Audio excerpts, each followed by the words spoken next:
አድርገህልኛልና ለዘላለም አመሰግንሃለሁ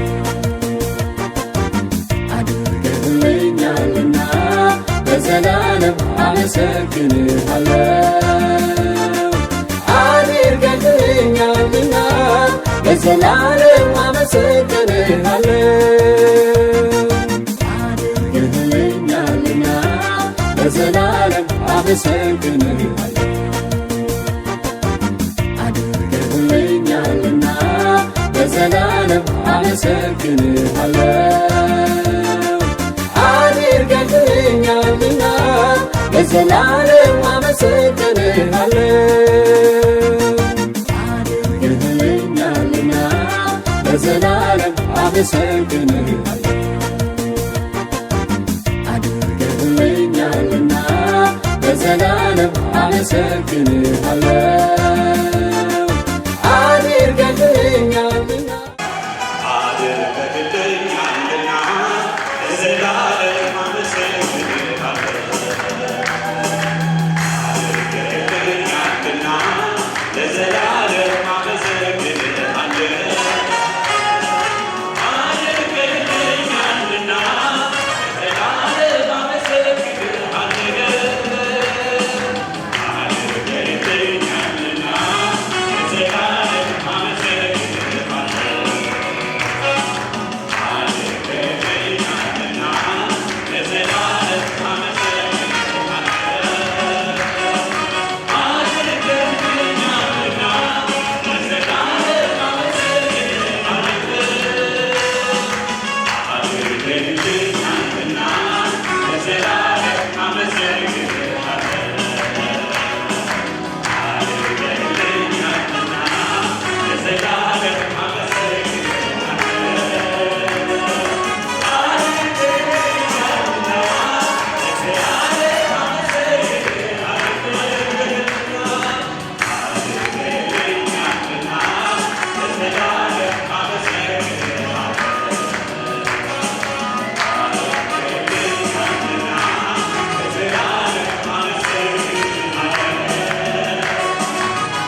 ሃሌሉያ ክብር ለእግዚአብሔር። በለሳና በጭብጨባ ጌታ እናከብረዋለን። ሃሌሉያ የሆነ ስህተት ሳይደረግ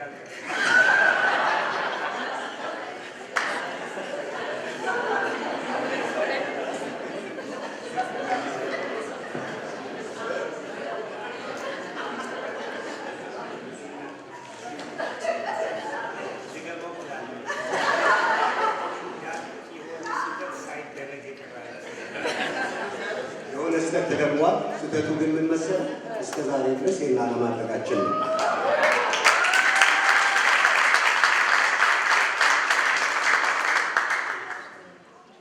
ሰለሞን ዛሬ የተሰበሰብነው አንተ እናቴ ሊዲያ 60 ዓመት አንተ ስላገለገል እሷም ደግሞ ከአንተ ጋር ያንን ያክልሜ ስለቆየች ብቻ አይደለም ዛሬ የተሰበሰብነው የአንተ ህይወት የእናንተ ህይወት ብዙዎቻችንን ስለገነባ ስላነጸን የማይታዩ ኢንቪዝብል የሆኑ ስትራክቸሮችን ጥለህ ስለሄድክ እኔ ብዙ ብለው ነገር አለ።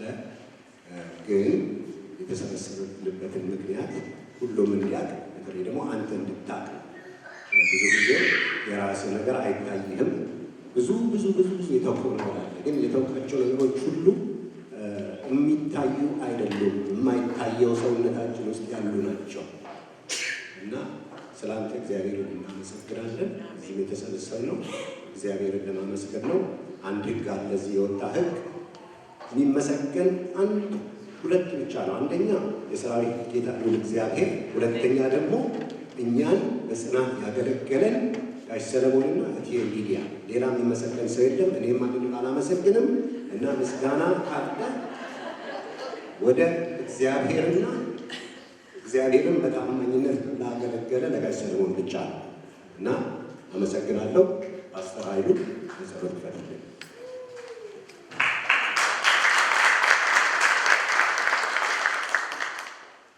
እግዚአብሔር አምላካችንን እጅግ አድርገን እናመሰግናለን። እግዚአብሔርን እንዴት ነው የምታመሰግኑት?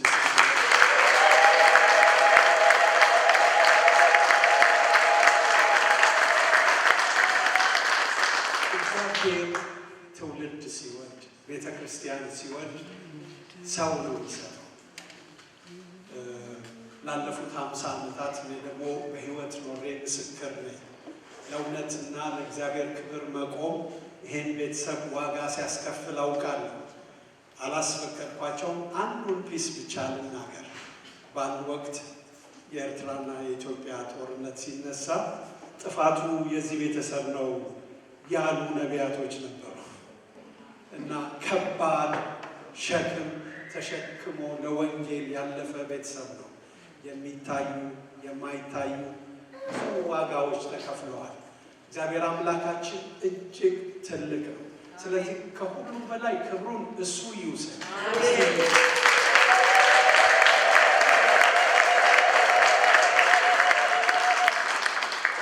ሳይረፍድብን እግዚአብሔር ይባርክ፣ እግዚአብሔር ይባርካችሁ ለማለት እድሉን ስላገኘን እኔም ደግሞ ቆሜ ሕያው ምስክር ስለሆን እግዚአብሔርን እጅግ አድርጌ አመሰግናለሁ። ይህንን ምስጋናችንን ለእሱ እንድናሳርግ ሁላችን አንገቶቻችንን ዝቅ አድርገን እንጸልያለን። እግዚአብሔር ሆይ አስተዳደርህ ተስማምቶናል፣ አገዛዝህ ጥሞናል። አንተ ብቻ ግዛ። ዛሬ ሎሌ ሆነው አንተን እያገለገሉ ከፊታችን አንተን መውደድን ስላስተማሩን ስለነዚህ ቤተሰቦች አንተን እናመሰግናለን። ለአንተ መኖርን የሰጠሃቸው አንተ ነህ። ሁሉ ከአንተ ከራሳቸው ያመነጩት አይደለም። ደግሞም ሲኖሩ ጌታ ሆይ የደገፍካቸው አንተ ነህ። በእርሱ ሕያዋን ነንና እንኖርማለን እንንቀሳቀሳለን ተብሎ እንደተጻፈ የተደረገው ነገር ሁሉ የተደረገው ከበስተኋላ አንተ ቆመህ ስለነበር ምስጋና ይድረስ። አንተው በስራኸው ለአንተ ደግሞ አድናቆት እናመጣለን። ለአንተ አክብሮት እናመጣለን። ለአንተ ስግደት እናመጣለን። ስለሰጠህን ቤተሰብ ምስጋና ይድረስህ። ከፍ ከፍ ሁሉ ለአንተ ነው፣ በአንተ ነው። እናመሰግንሃለን። ከዚህም በኋላ ያለው ጊዜያችንን አንተ ተረከብ። በጌታችን በመድኃኒታችን በኢየሱስ ክርስቶስ ስም ስትል ስማ። አሜን አሜን ያለ እንደገና ምስጋና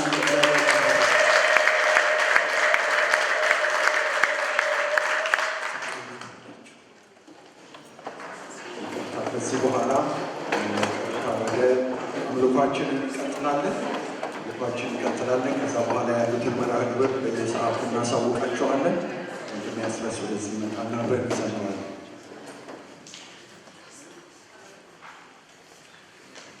እግዚአብሔርን እናመሰግነዋለን። ክብር ለእግዚአብሔር ይሁን። ትልቅ ዕድል ነው።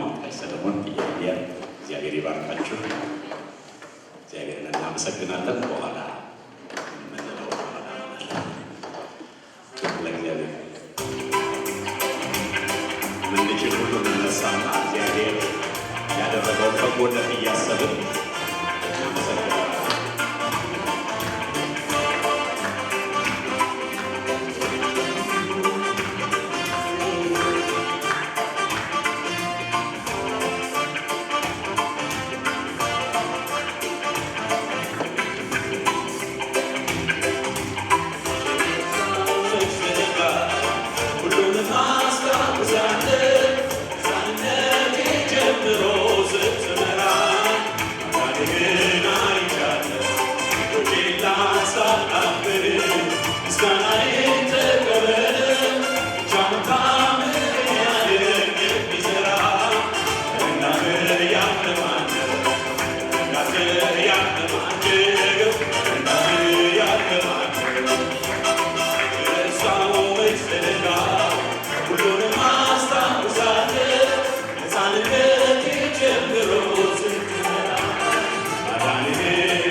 I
Yeah.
እንደምጠራት አልነበርኳት ይደንግጣል።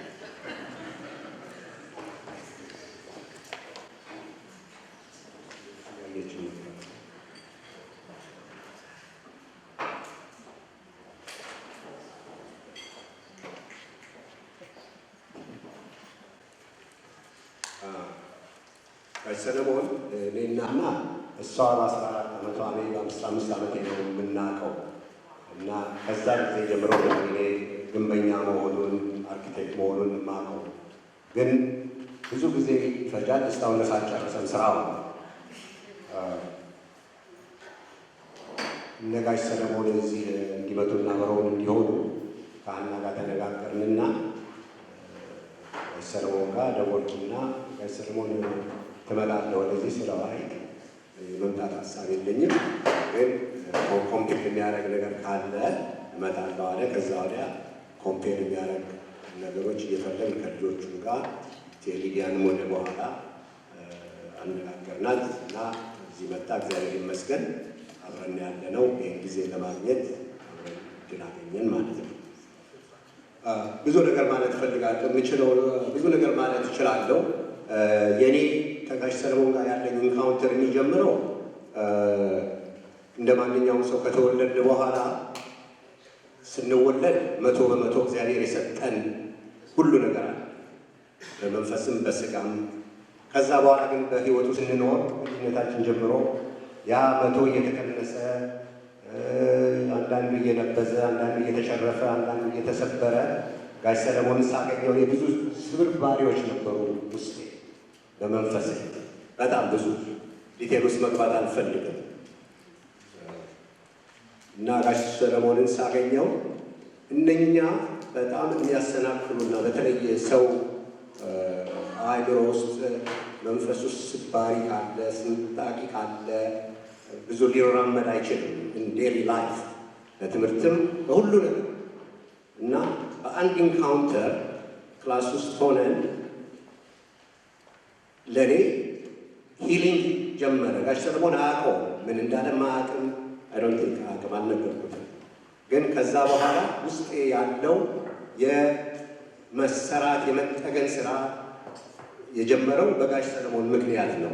አሁንም ብዙ ብዙ ብዙ ያልተጠገነ ማለት ነገር አለ። ማለት ደግሞ አንድ ወዳጅ አለ፣ ማአት አትበል ይላል። ብዙ ነው የሚባለው፣ ብዙ ነገሮች አሉ እና ብዙዎቹን አላላቃለች፣ ብዙዎቹን ደግሞ አታውቅም፣ ማታውቀውንም አታውቅም። ያንን ያህል ነው እንግዲህ ከጋሽ ሰለሞን ጋር ቁርኝታችን። ሁለት ነገሮች ጭንቅላቴ ውስጥ የሚደውሉ ነገሮች አሉ። ጋሽ ሰለሞን ከድሮ ጀምሮ የሚለኝ ልብህን መርምር ይላል። ሁል ጊዜ ልብህን መርምር። ሁለተኛ ነገር ደግሞ ስለ ሃንድሊንግ ሰይጣን ለሰይጣን ሃንድል አትስተው። ሃንድል ከሰጠው ሃንድል ያደርጋል። ልክ እጀታ አትስተው። እጀታ ከሰጠው በደንብ አድርጎ ይነቀንቅሃል ማለት ነው መሰለኝ። እና እሱን ሌላ ደግሞ አንድ ሁለት ነገሮች አሉና እንደኔ ደግሞ ሌሎች ወዳጆቻችን አሉ ጋሽ ሰለሞን ጋር አብረን ያስተማረን ህይወታችንን እንድናስተካክል የረዳን በተለይ በዚህ በደርግ ዘመን ማመን አመፅ በነበረበት ዘመን ልክ በሂትለር ጊዜ ሺፕያርድ ውስጥ ሁሉ በሺህ የሚቆጠር ሰው ተቀምጦ አንዱ ብቻውን አልነሳ ብሎ እንዲህ ብሎ ቁጭ ብሎ ያለ አንድ ፎቶግራፍ አለ። ሰጥቼው ነበር፣ አላወጣሁም።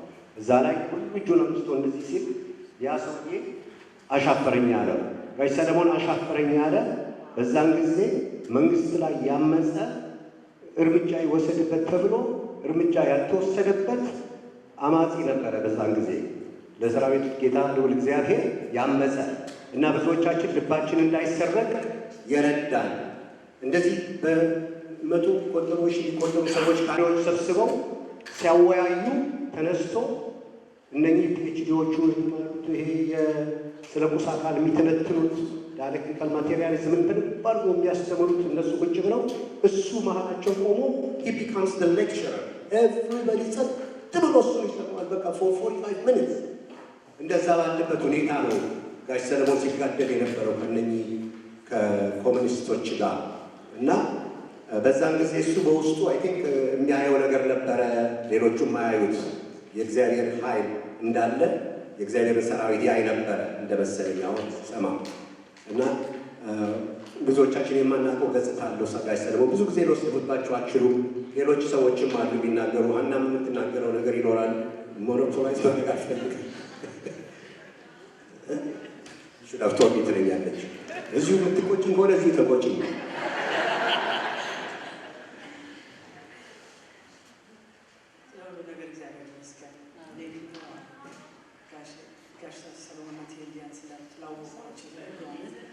በጣም ደስ ብሎኛል። አሁንም እንግዳችን ሆኖ ስለመጡ እግዚአብሔር ይመስገን። ሁሉ ነገር እግዚአብሔር ክብር ይሁን። ጋሽ ሰለሞንን ካወቅነው እሱ እንዳለው ብዙ ዘመናችን ነው እና እንደ አባትም እንደ አስተማሪም እንደ ሁሉም ነገር ሆኖ እስከዛ ድረስ ተዋውቀናልና ሁለታችንም እግዚአብሔር ይጠብቃችሁ፣ እግዚአብሔር ረጅም ዕድሜ ይስጣችሁ።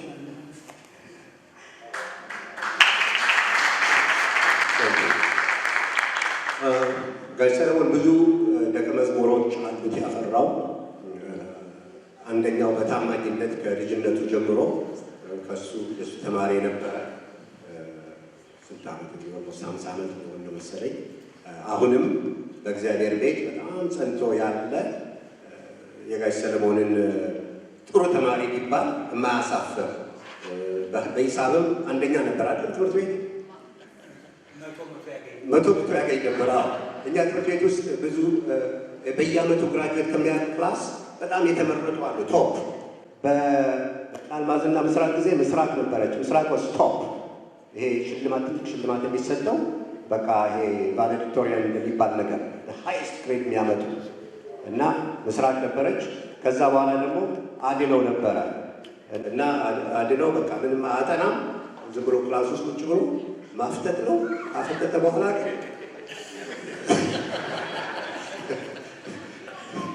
እና ግን በትምህርት ብቻ ሳይሆን ደግሞ በእግዚአብሔር መንገድም በትክክል ትንጋሽ ሰለሞን ያስተማረውን በደንብ ተቀብሎ ያደገ ስለሆነ ዛሬ የሚያስተምረን አጭር መልእክት የሚያቀርብልን ደግሞ ያለውን ትዝታ የሚያካፍለን መጀመሪያ አድነው ተሾመ ይሆናል።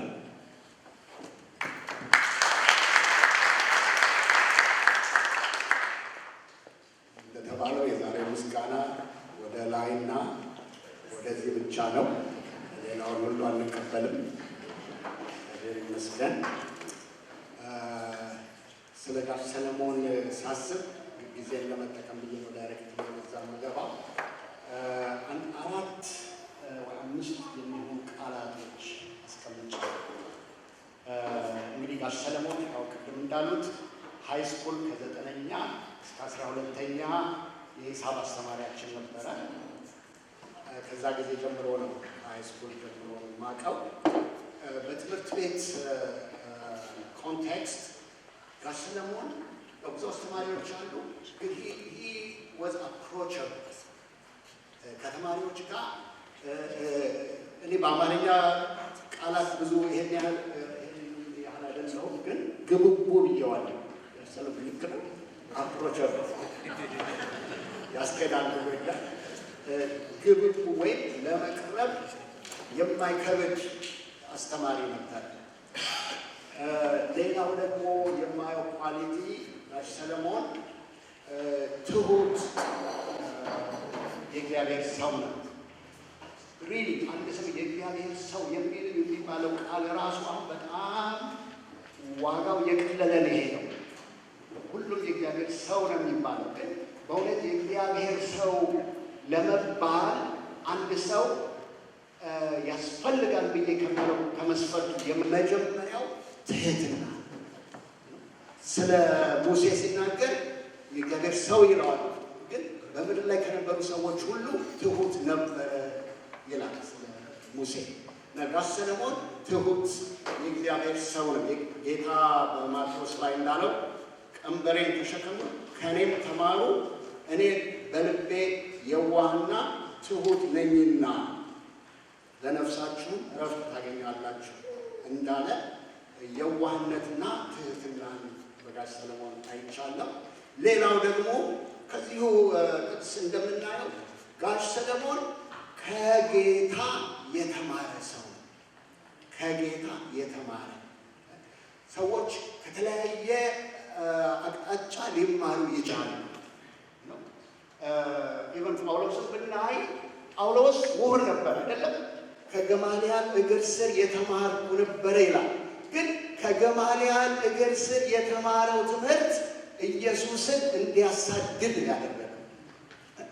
ከጌታ እግር ስር የተማረው ትምህርት ግን ለ14 ዓመት ወደ አረብ አገር ሄድኩኝ ብሎ እግዚአብሔር እዛ በጌታ እግር ስር ቁጭ ብሎ የተማረው ግን ለአሕዛብ ሐዋርያ እንዲሆን አዘጋጀው እና ጋሽ ሰለሞን ከጌታ የተማረ ነው።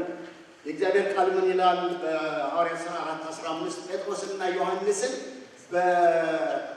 በፈሪሳውያንና በሰዱቃውያን ፊት አዩአቸውና ጥያቄዎቻቸውን ሲመልሱ በግልጽ እንደተናገሩ አይተው እነዚህ ከጌታ ጋር እንደነበሩ አወቋቸው እና ጋሽ ሰለሞን ከጌታ የሚገኝ ትምህርት ልጆች ከእግዚአብሔር የተማሩ ይሆናሉ እንደሚል ከጌታ የተማረ ነው። እዚህ ላይ አንድ ነገር ብናገር ይህንን የምናገርበትን ጊዜ አሰብኩና ከዓመታት በፊት ጋሽ ሰለሞን የነገረኝ አንድ ምስክርነት ነበረ። ግን ያለሱ ፈቃድ ደግሞ እንዴት ለመናገር አልናገር እያልኩኝ አሰብኩና ለእሱ እንግዲህ ሰርፕራይዝ ነው። አሁን እዚህ እስከሚቀመጥ ድረስ ሰርፕራይዝ ነበረ። ግራ ገብቶታል። እኔ ነኝ ያመጣሁት። እዚህ ወጣቶች አንድ ፕሮግራም አለ አልኩት። ቅድም እኮ እንደው በጣም ልናይ እንፈልጋለን የሚሉ ወገኖች ነበሩ። እንደው ፓስተር ኃይሉን ያንከወከወ አመት መለሰኝ። እሱ ደግሞ እንደዛ ተብሎ ነው ሄደ መልስ ሰዓት በሰዓቱ ተብሎ ነው። አይ ግድ የለም እንደውም አሁን ፓስተር ኃይሉ ያንከወከወህን ዛሬ ጌታ ግን ሰጥሃል ወደዚህ ስንመጣ ደስ ብሎ ታሪኳን ሰላም አለ። በኋላ ደግሞ እዚህ ደግሞ አንድ ወጣቶች ያዘጋጁት ፕሮግራም አለ። እንደው ገብተህ እንደው ብናይ ታይ ጥሩ ነው። እዚህ ሲመጣ ግራ የገባው ያጨበረበ ያመለከ መጣ። እዚህ ሲቀመጥ እንኳን በደንብ የገባውን መሰለኝ። እግዚአብሔር ይመስገን። የነገረኝ አንድ ምስክርነት ምንድን ነበረ?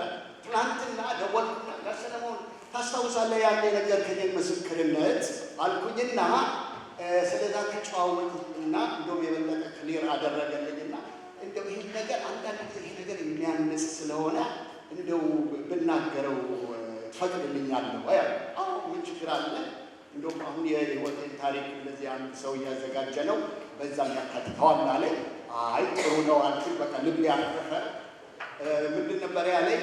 አንድ ዘመን ላይ እንግዲህ በወጣትነቱ ይሆናል በእግዚአብሔር ፊት አለቀስኩ አለ። ጌታ ሆይ ለእኔ አልፈቀድክልኝም።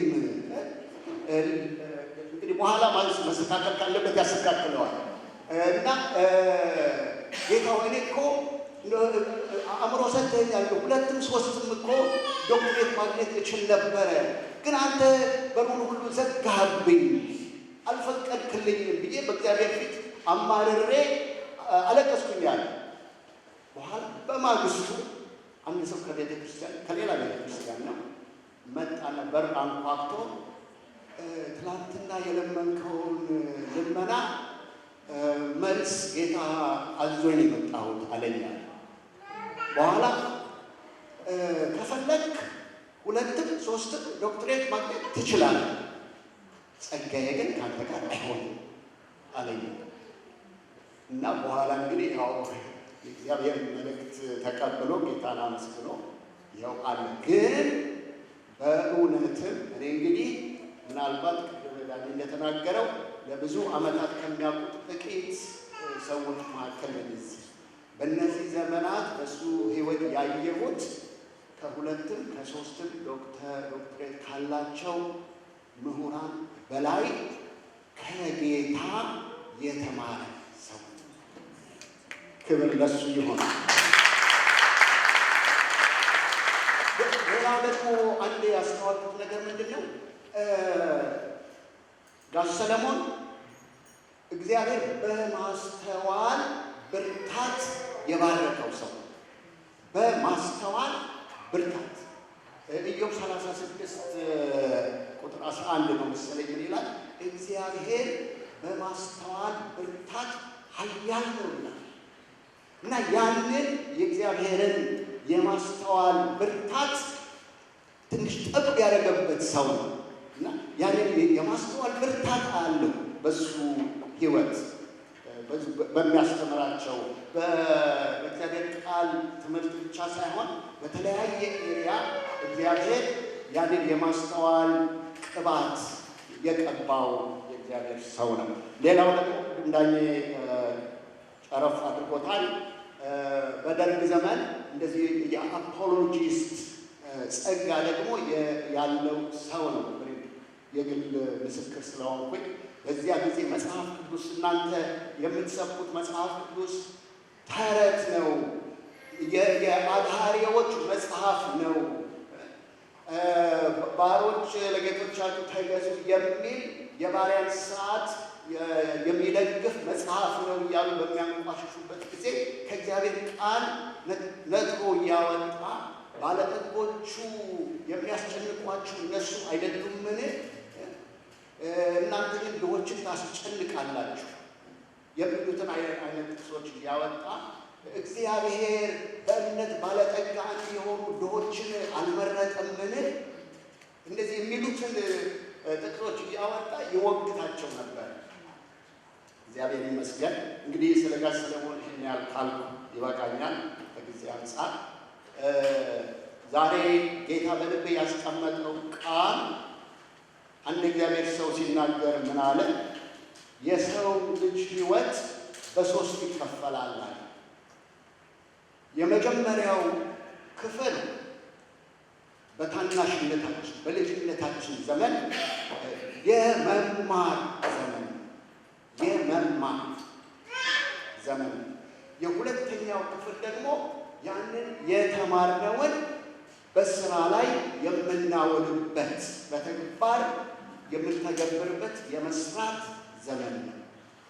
ሶስተኛው ዘመን ደግሞ በልጅነታችን ዘመን የተማርነው በመካከለኛው ዘመን በተግባር የተማርነውን ያንን ቲዮሪውንና ፕራክቲሱን በአንድነት አድርገን ወደሚቀጥለው ትውልድ የምናስተላልፍበት ዘመን ነው። እነዚህ ኦቨርላፕ ደፍነትሊ አለው። መማር እስከ ለተሞት ድረስ ይቀጥላል። መስራትም ቢሆን ከዛም ባለፈ ሊሄድ ይችላል። ወደ ሶስተኛው ክፍል ግን በአብዛኛው ትኩረቱ የመጀመሪያው የመማር ዘመን ነው። የሁለተኛው የመስራት ዘመን ነው። ሶስተኛው ደግሞ የተማርነውና በስራ ያካበትነውን ለሚቀጥለው ትውልድ የምናስተላልፍበት ዘመን ነው እና ይህንን የሚገልጽ አንድ ክፍል አለ በመዝሙር 71 ላይ ዳዊት ምን ይላል? አምላኬ ከታናሽነቴ ጀምረህ አስተማርከኝ። ከመቼ ጀምረህ? ከታናሽነቴ ጀምረህ። ምክንያቱም ያ የመማር ዘመን ነው። ከታናሽነቴ ጀምረህ አስተማርከኝ፣ እስከ ዛሬም ተአምራትህን እነግራለሁ። እንግዲህ ዛሬ የሚለው በመካከለኛው እድሜ ክልል ሆኖ የጻፈው ይመስላል። እስከ ዛሬም ተአምራትህን እነግራለሁ ይልና ምን ይላል? እስካረጅም እስክሸመግልም ድረስ። ገና አላረጀም፣ ገና አልሸመገለም ማለት ነው። ያኛውን የሶስተኛውን ክፍል ደግሞ በወደፊት ግስ አድርጎ ነው የሚናገረው። እስካረጅም እስክሸመግልም ድረስ ለሚመጣ ትውልድም ሁሉ ክንድህን ኃይልህንም ጽድቅህንም እስክነግር ድረስ አቤቱ አትተወኝ። ይሄ ቃል ቅድም ያልኩትን ያ ሰው እንደዛ ሳመራይዝ ያደረገውን በግልጽ የሚያሳየን ክፍል ነው። አምላኬ ከታናሽነት የጀመረህ አስተማርከኝ። በልጅነታችን በወጣትነታችን ጥሩ ተማሪዎች ሆናለን። ለዚህ ነው ጌታ ወደ እኔ ኑ ካለ በኋላ ከኔም ተማሩ ያለ። በጥሩ ያልተማረ ሰው ጥሩ መስራት አይችልም፣ ጥሩ ማስተላለፍ አይችልም። The input determines the output.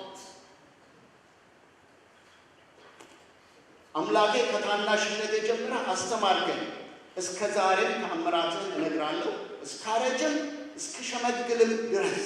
ስለ እርጅና ስለ ሽምግልና ይናገርና ለሚመጣ ትውልድ ይላል።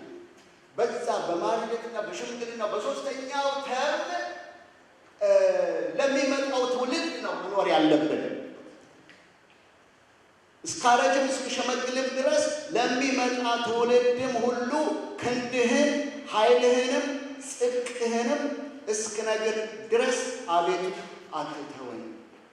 እና እኛም በልጅነታችን የተማርነውን በመካከለኛው ዘመን በተግባር አውለን ያካበትነውን ኤክስፒሪየንስ፣ በቲዮሪ የተማርነውን በኤክስፒሪየንስ ያካበትነውን ለሚመጣው ትውልድ ደግሞ የምናስተላልፍበት ዘመን ነው።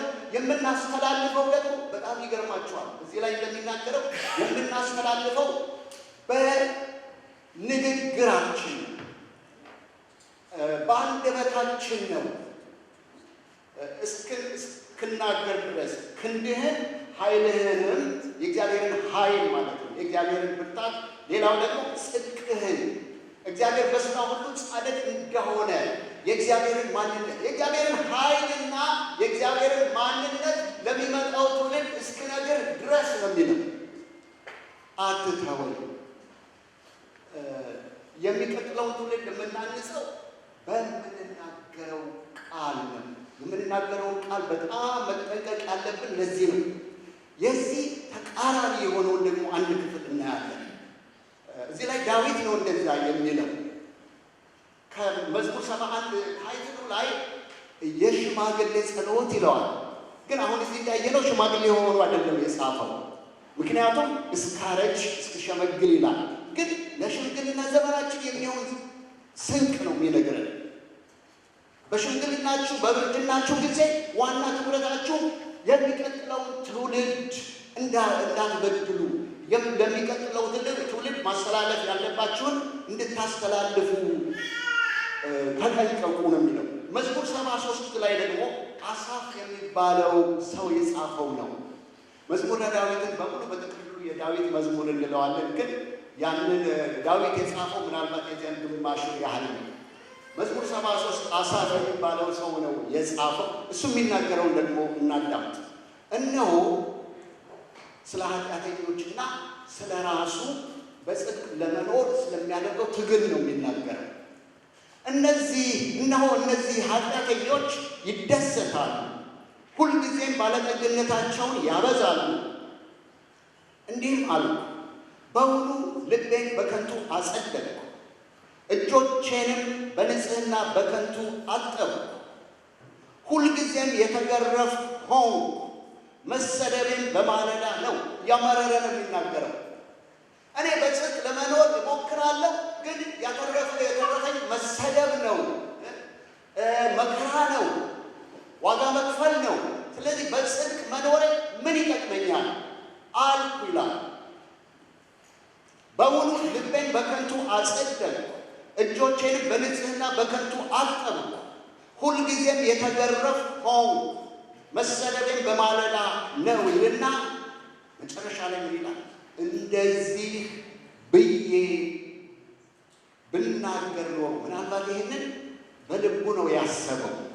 ከእግዚአብሔር ጋር ነው የተሟገተው። በአንደበት አላወጣውም። ለሰዎች ጆሮ በሚገባ መልኩ አልተናገረውም። እና ምን ይላል? እንደዚህ ብዬ ብናገር ኖሮ እነሆ የልጆችህን ትውልድ በበደልኩ ነበር አለ። በአንደበቴ እንደዚህ ብዬ ብናገር ኖሮ። እንግዲህ ይህ ሰውዬ ምናልባት ወደ 3ኛው ክፍል ሆኖ ይሆናል ይህንን የተናገረው።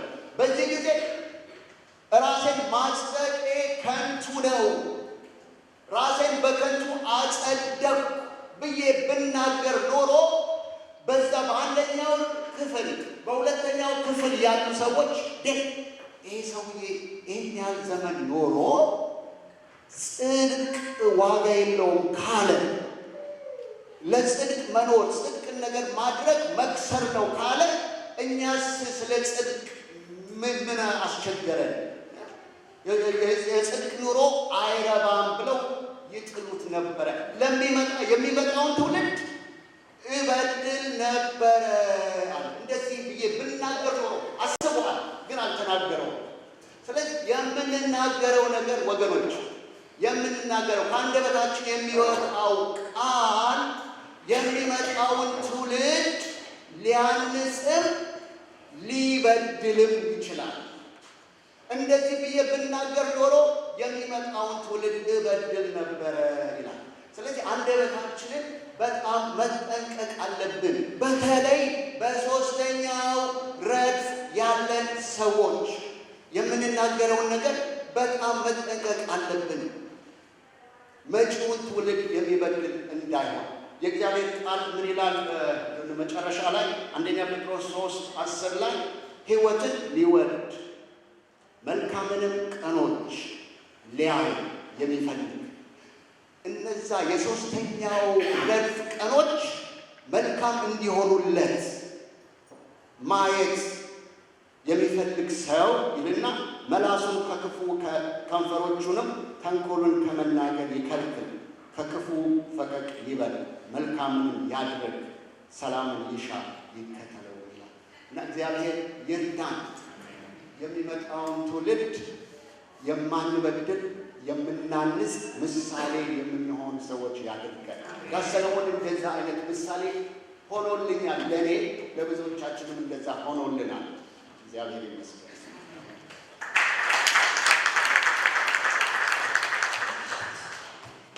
መስገን ስለተደረገው ወንድሜ ዳንኤል ደግሞ አሁን ይመጣና የተለያዩ ምስክርነቶች መልእክቶችን ከተለያዩ ቦታዎች እና የመጡ ደብዳቤዎች አሉ። እነሱን ያነብልናል።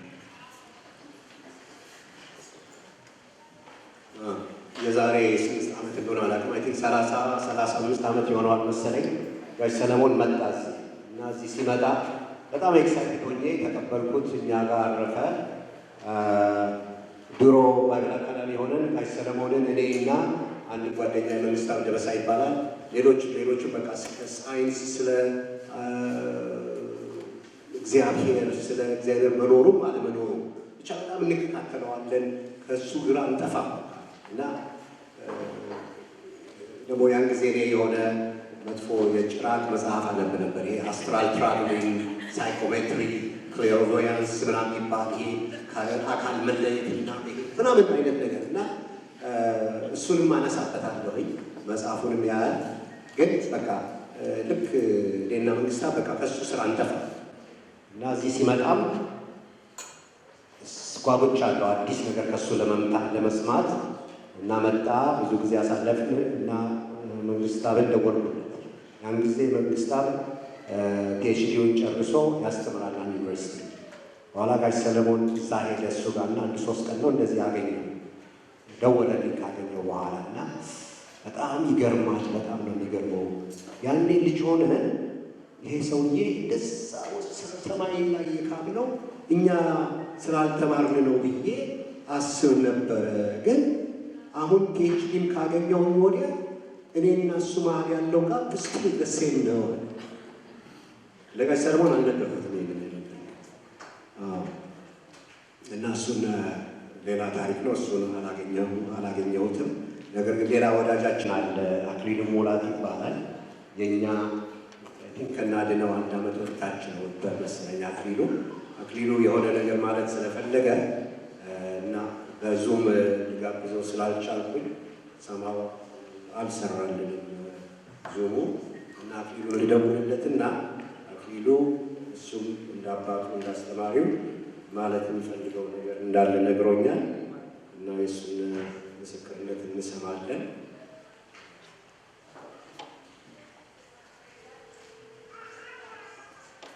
አክሊሉ እና ብዙ ሰው እያዳመጠ ስለሆነ ቃላቶች ስቀልድ ነው። ኦኬ ሁሌ እንደምታረገው ጋሽ ሰለሞን አሁን በዚህ የሚዲያ ፎቶውን አላክልኝ ከዲያ ኢትስ ኦኬ ኦኬ ኢትስ ኦኬ። አሁን አንድ 4 ደቂቃ ሰጥሃለሁ እና ስለ ጋሽ ሰለሞን መናገር የምፈልገውን መናገር ይችላለን። ሰለሞን አክሊሉ ሙላት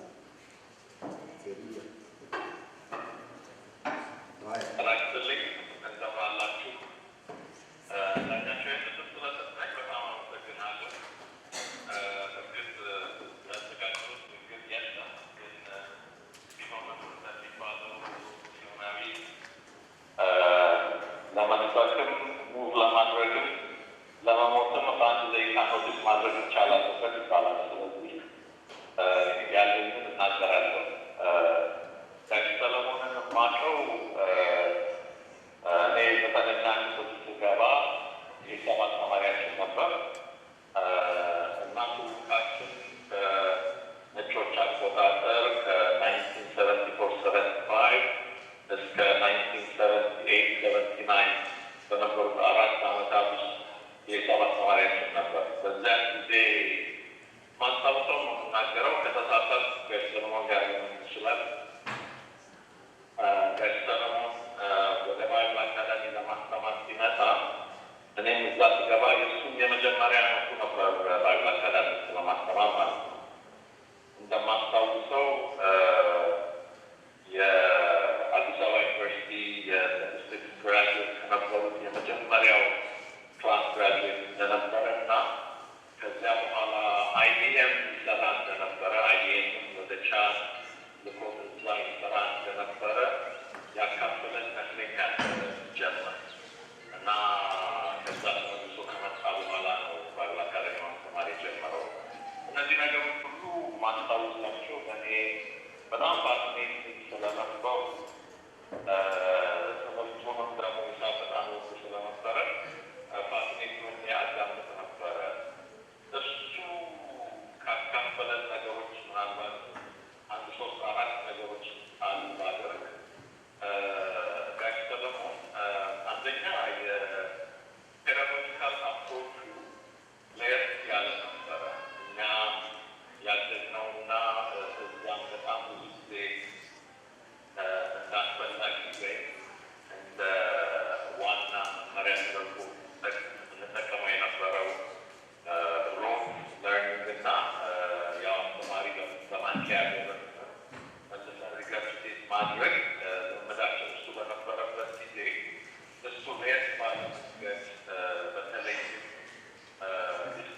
ተማሪዎችን ሳነጋግር ፈርስት እና ሰከንድ ይር ላይ የሚማሩትን ያህል ደረጃ ቻሌንጅ እያደረገ ያስተምረን ነበር።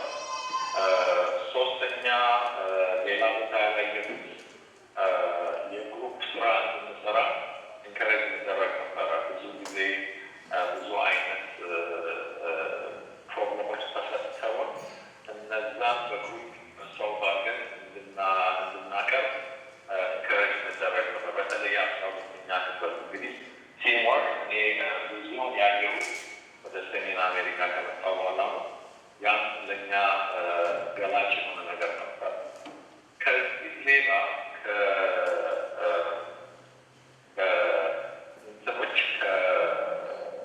ከትምህርት ከክላሱ ውጭ ማለት ኤክስትራ ከሪኩለር የሆነ በተለይ ብዙ ኢንትረስት የነበረ እነዚህ ክሪኤሽን ሳይንስ በመሳሰሉት ነገሮች ላይ ኢንትረስት ላላቸው ልጆች ጠቃሚ የሚሆኑ ነገሮችን እያዘጋጀ የሚናገሩ ሰዎችን ከውጭም እንዲጋበዙ እያደረገ በተለይ አንድ በጣም የሱ የቅርብ ጓደኛ የነበረ ኬሚስት እየመጣ እንዲያስተምረን ያደርግ ነበር። ማለት ከክላስ ውጭ ማለት ነው በቻርት ደረጃ እና እነዚህ ነገሮች በተለይ እኔ ለሰሜን አሜሪካው የትምህርት አሰጣጥ ዘይቤና እንደዚሁ ለላይፍ ከፈት ባለ ሁኔታ ክሪኤቲቭሊ በማሰብና ክሪቲካሊ በማሰብ ነገሮችን እንዳሳድግ በራሴ ለሌሎችን ደግሞ ጠቃሚ እንዲሆን ያደርጉኛል። እርግጥ ከጋሽ ሰለሞን ጋር የነበረ ግንኙነት በዛ 4 ዓመቶች ውስጥ የተወሰነ ነበር። በአስተማሪና በተማሪ አይነት ግንኙነት ነበረ። ግን የስነልቦናን መከፈትና የማሰብ ችሎታን ለማዳበር በእኔ ውስጥ ብዙ አስተዋጽኦ አድርጓል ለማለት እወዳለሁ። ቴንክ ዩ አክሊሉ። 1 ደቂቃ ከ31 ሰከንድ ብቻ ነው ኦቨር የሆንከው። ሶሪ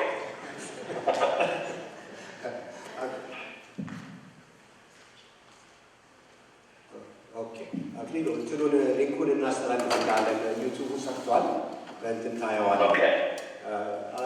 ይህን ኦፖርቹኒቲ ተጠቅሜ ያዋነ ቴንክ ዩ።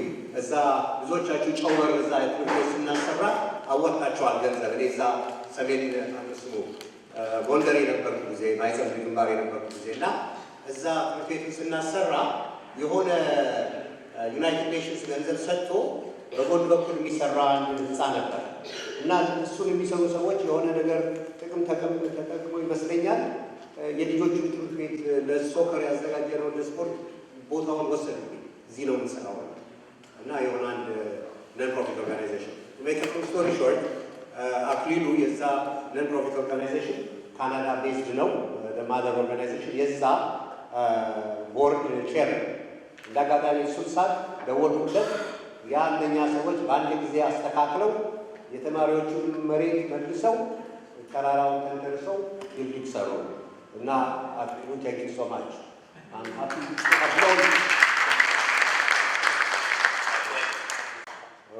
እንደዋወላለን። ቴንክ ዩ አክሊሉ።